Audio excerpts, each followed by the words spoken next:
Halo sahabat bola dimanapun Anda berada. Perkenalkan saya Andre. Saya bukan seorang ahli pengamat sepak bola. Tapi lebih jelasnya saya hanya seorang penggemar timnas Indonesia. Saya ikutin perjalanan timnas Indonesia yang benar-benar saya ikutin ya sekitar dari tahun 2010 ya. Di bawahnya pun mengikutin tapi tidak intens. Ya, dari 2010 hingga kini saya ikutin perkembangan dan perkembangan itu luar biasa. Boleh dikatakan waktu tahun 2010 adalah tahun-tahun keemasan bagi timnas Indonesia. Tapi saat itu kita dipuaskan hanya di kelas AFF ya. Jadi di situ saja kita sudah merasa timnas kita atau sepak bola kita sudah bagus. Padahal dari 2010 hingga 2024 ini kita belum pernah satupun menjadi juara AFF di kelas senior. Padahal di tahun itu juga sudah bertebaran naturalisasi. Tapi berjalannya waktu semua itu berubah. Namun lebih tragisnya lagi di tahun 2012 seingat saya. Di mana PSSI mempunyai dua kubu dan akhirnya bertandang ke Bahrain.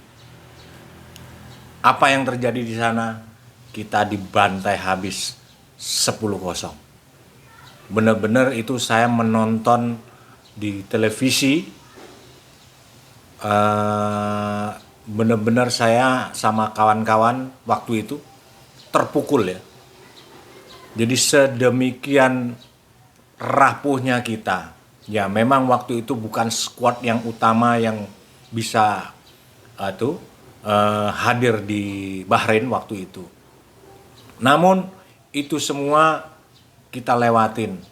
Pahit getirnya sepak bola Indonesia, khususnya timnas Indonesia, kita lewatin. Kita tidak boleh meninggalkan mereka sendiri. Kita terus mengawal mereka, memberi support kepada mereka, memberi semangat agar supaya mereka tetap tegak walaupun terseok-seok dalam perjalanannya. Namun saat ini timnas Indonesia berkata lain. Karena saya yakin begitu Bapak Erick Thohir diangkat, saya sudah yakin seyakin-yakinnya bahwa persepak bolaan Indonesia akan semakin maju pesat. Itu saya yakin. Dan sekarang kita bisa lihat dari ranking 174 di tangan Bapak Erick Thohir, kepelatihan Sintayong dan jajarannya semua PSSI yang saat ini bekerja luar biasa, silent tapi nyata. Kita sekarang sudah bertengger di 129 FIFA. Pencapaian yang luar biasa.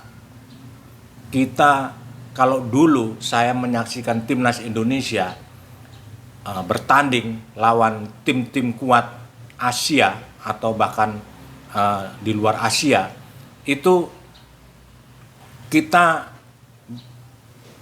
mempunyai suatu harapan kalau bisa jangan banyak-banyak golnya. Itu dulu. Tapi sekarang ekspektasi kita jauh berbeda. Kita bisa menahan imbang Arab Saudi, kita bisa menahan imbang Australia.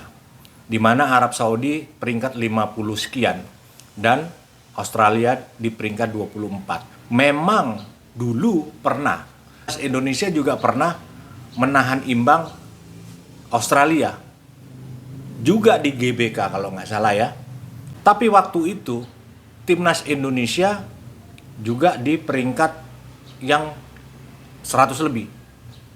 Tapi saat itu Australia di peringkat 65. Kita tidak pernah menang sama Australia, dan kemarin kita bisa menahan imbang kembali Australia 0-0. Sama persis waktu di tahun 2006 atau 2004 yang lalu, juga 0-0. Mainnya juga sama di GBK. Tapi apa yang beda?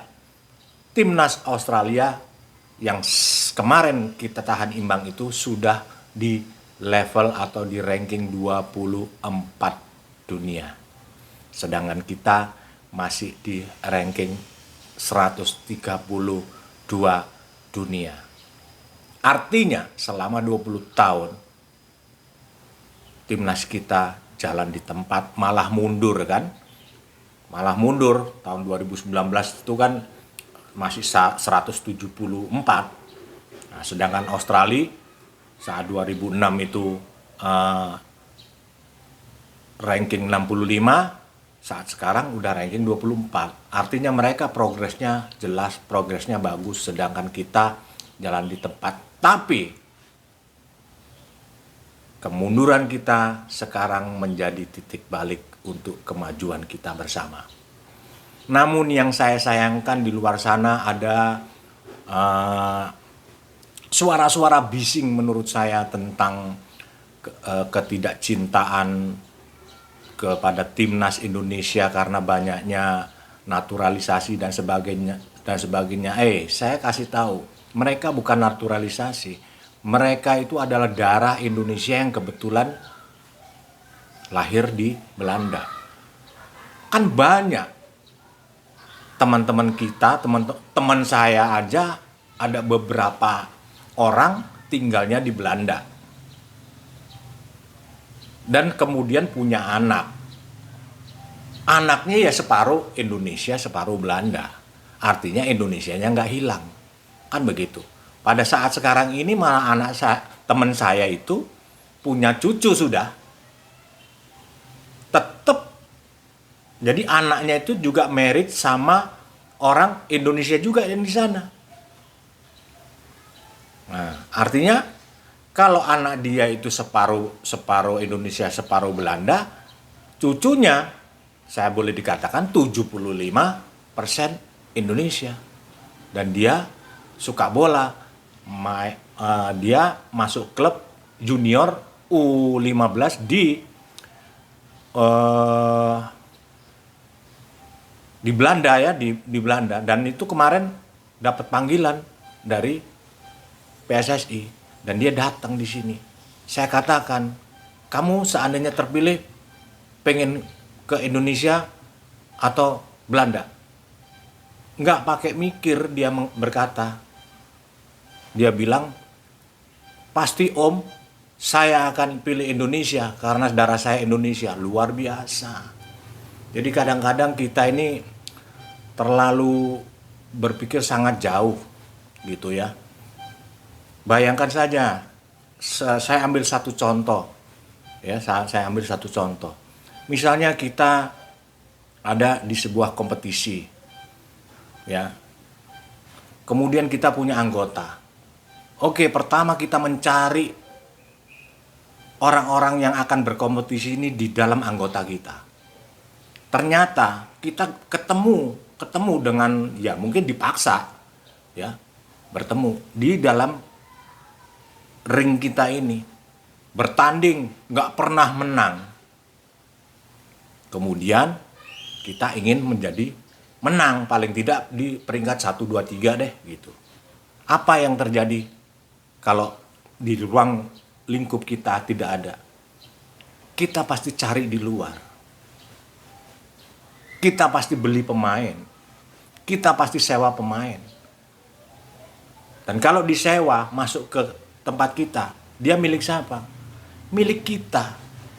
Kemudian kita ikut lombakan dan menang. Siapa yang mendapat nama? Kita. Orang luar tidak ada yang berpikir bahwa oh, dia menang. Yang menang si IA. Tidak. Sama seperti di persepakbolaan kita.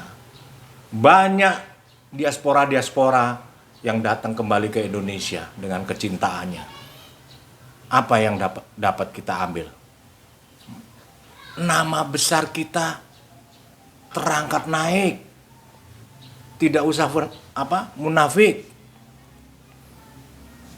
Sampai orang Vietnam pun mengakuin ini lawan Indonesia apa lawan tim Belanda. Itu bodoh amat ya. Jelas-jelas mereka sudah merasa khawatir tentang kekuatan kita. Yang pasti mereka semua ada darah Indonesianya. Bukan mentah-mentah kita menaturalisasi yang gak jelas. Tapi semua on the track. Semua harus ada darah Indonesia.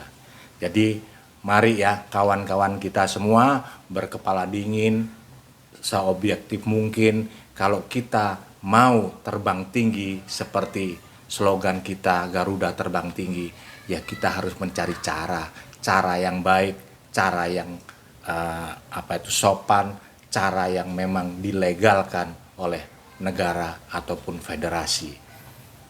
Jadi jangan ada lagi yang mengatakan bahwa wah ini pemainnya bule semua. Jangan, sebutan bule itu sangat menyakitkan bagi mereka.